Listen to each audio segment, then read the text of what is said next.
Olá, tudo bom? Hoje eu trouxe um assunto para vocês um pouco polêmico, mas eu tenho orado muito a respeito desses assuntos e é por isso que nós estamos aqui, para trazer à tona algumas questões que eu tenho convivido durante alguns anos. Como você sabe, eu, além de teóloga, sou psicanalista, sou cientista da religião e trabalho muito com jovens e adultos. E na clínica eu tenho percebido que um dos grandes problemas com a humanidade, daquele grupinho ali que eu atendo, né, o incômodo mental, o incômodo existencial está ligado ao desencantamento com a igreja ou com as instituições religiosas, não só a igreja propriamente evangélica, mas perpassando ali por várias instituições.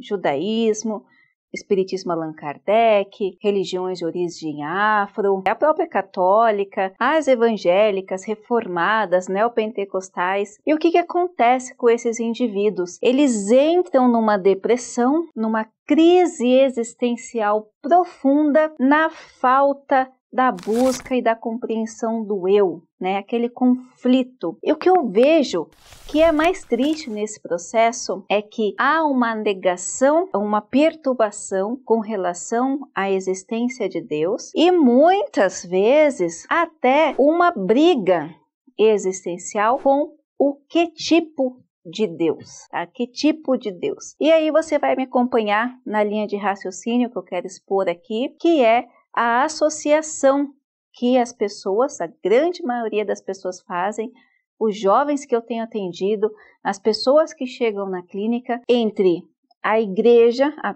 personificada em Deus. Então, eu quero expor com você, ou expor para você refletir comigo, algumas coisas que têm chegado até a nossa vida ali, seja através dos jovens, com preparação e desenvolvimento de jovens, seja na própria clínica. Primeiro, com relação ao desencantamento. Quais são os motivos que levam? No outro vídeo, nós vamos falar sobre as consequências desse desencantamento. E, por fim, nós vamos trazer à tona uma reflexão de conscientização do nosso papel, da nossa compreensão e de alguns fatores que realmente estão relacionados a isso. E aí, eu não quero que você comece vendo esse vídeo agora numa característica de julgamento. Eu quero que você veja esse vídeo de uma maneira mais aberta possível, com a mente mais aberta possível, porque nós vamos usar não só conceitos de vida, mas conceitos da psicanálise, da neurociência, da teologia, da história, da psicologia. Nós vamos usar ali um emaranhado de conhecimento prático, teológico e teórico, no sentido acadêmico, para embasar essas questões. Então veja, você não vai conseguir entender apenas com esse vídeo. Você vai ter que ver os três para a gente começar aqui num bate-papo, numa conscientização bem legal. E aí, você pode deixar aquele like, você pode divulgar esse vídeo e deixar seus comentários. Eu tenho certeza que se você faz parte desse contexto ou já fez parte de alguma instituição religiosa, você está buscando e está vendo esse vídeo, é porque, de certa forma, você está precisando e procurando. Então vamos lá. O que leva então esse desencantamento com a igreja? Esse desencantamento, eu poderia falar religioso, porque você tem esses aspectos. Primeiro, convivência, relações humanas. Então, nós somos formados, nossa cabeça, nossa mente, nosso eu é formado além das questões genéticas, que cada vez mais a ciência comprova que traz algum tipo de cognição e emoção, mas vamos deixar para lá, por enquanto colocar ali um adendo, condições genéticas, fatores do meio, composição fisiológica, nutrientes, hormônios, instituições, com aquilo que você foi formado, com aquele núcleo de convivência familiar, o que é normal para o seu pai, o que é normal para a sua mãe, com quem, se você foi criado com mãe, com pai, com vó, com tio, na casa de caridade, enfim, do meio que você foi criado, você começa a se perceber como indivíduo, a ter opiniões dessa junção de mundo, de vários mundos. E aí você cria você é um indivíduo. E aí eu vou colocar aqui um bonequinho. Aí você vai conviver com outro indivíduo. Então veja, o que é normal para ele não vai ser normal para você em muitos aspectos. Alguns aspectos vocês podem combinar, vocês podem pensar igual. E se você está pensando no contexto religioso, o fato de vocês estarem ali, vocês estão compartilhando o mesmo espaço de crença. Então, vocês vivem, vocês se relacionam. Porém, cada um dentro dos seus pressupostos, cada um dentro das suas concepções.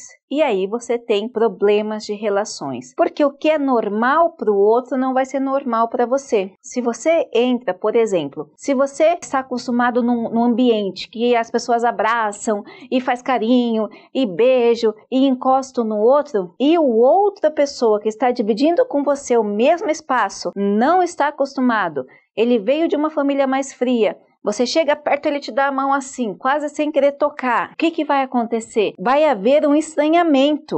O incômodo é o diferente incomodando. Isso é uma questão de neurociência, uma questão do cérebro primitivo para a sobrevivência. Mas vamos deixar esse assunto para outra parte. Vamos pensar agora nesse incômodo de relação. E aí, o que vai acontecer? Olha o que vai gerar, o que pode gerar esse tipo de conflito. Olha, eu acho que aquele irmão ali, aquela pessoa ali deu em cima de mim, porque chega abraçando, chega beijando. A outra pessoa do outro lado vai falar assim, nossa, ele é bem grosso, viu? A gente chega lá para cumprimentar, ele mal quer chegar perto da gente. Ou seja, não aconteceu nada demais. Só foram duas pessoas criadas da maneira diferente, com pressupostos diferentes, que emanam coisas diferentes convivendo. Esse é o grande problema das relações humanas. Cada um tem seu local de fala, cada um está no seu mundo, sendo bombardeado, ou seja, sendo estruturado de acordo com suas concepções. Olha que coisa! E aí você chega numa organização ideológica, você tem uma série de conflitos. São humanos se reunindo. Isso acontece muito no contexto organizacional? Nossa, demais! Por isso que as empresas investem em coaching, em treinamento, em liderança, em convivência. Só que na organização, as pessoas tendem a se suportar um pouco mais porque envolve a necessidade financeira em alguns casos. Então você suporta, tolera um pouco mais porque você, de certa forma, precisa daquele espaço. Na igreja, isso é mais complicado. Não só a igreja, tá? A igreja como um todo, tá? Qualquer instituição religiosa, porque você tem aquele compromisso mental, mas também você pode optar por outros meios, escolher outra, sair, se desligar, enfim. O segundo motivo desse conflito, desse desencantamento religioso, aí que está a questão. É porque a grande maioria das instituições, não só a instituição, mas como os líderes, principalmente, os líderes, falam muito e agem pouco. E é normal, quando você tem um pai ou uma mãe que vão te falar alguma coisa, você começa a analisar. Quando você está novinho, você não questiona. Quando você vai crescendo, você começa a questionar. E aí você começa a perceber que se ele não faz o que ele está falando, por que você tem que fazer? Porque você começa a sair do cérebro, mais daquela condição mais infantil e questionar, ter um pensamento crítico. E na grande maioria das instituições religiosas, o que acontece? Fala muito, a cobrança é muito grande, né? Então, vamos amar todo mundo, Deus é amor. mas na hora de agir, última coisa que você começa a ver, ou que os jovens começam a ver, ou que a pessoa que está passando pelo desencantamento ou já passou pelo desencantamento começa a ver. Então, na hora de falar, tudo bem, na hora de agir, bem pouco. Falta de explicação. Infelizmente, a grande maioria das instituições religiosas não fornecem todas as explicações que muitas pessoas querem.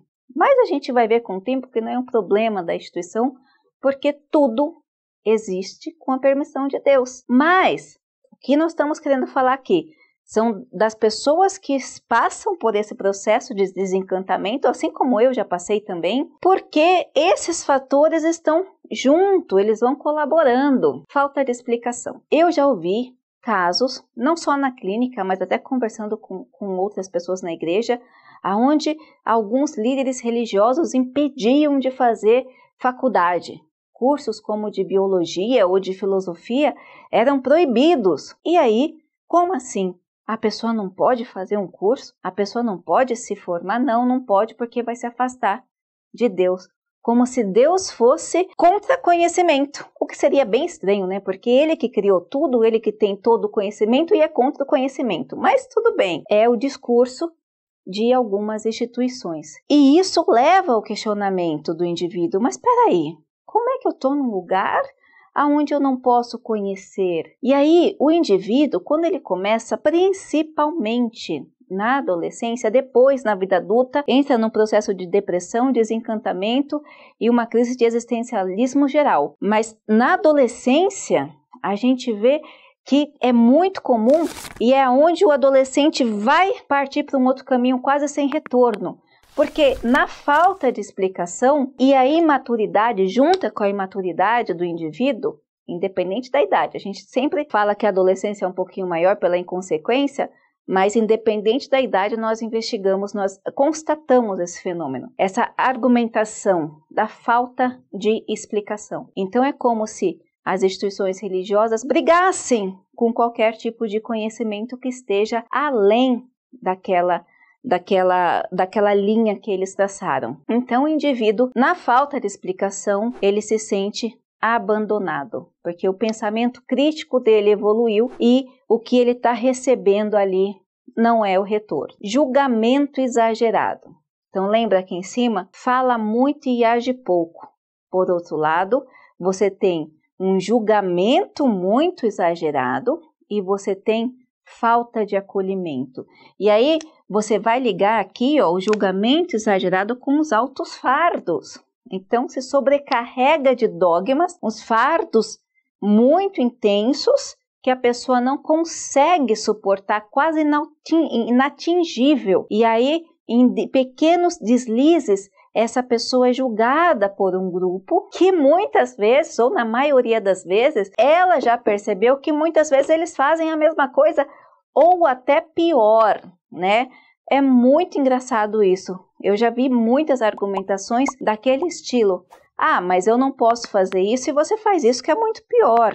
Então você tem um excesso de julgamento e um excesso de fardo. O que tudo isso acontece numa manifestação de falta de fé, porque a pessoa que está passando pelo processo de desencantamento, ela entendeu que toda essa junção se desemboca num espaço de falta de fé, aonde ela mesma vai entrar.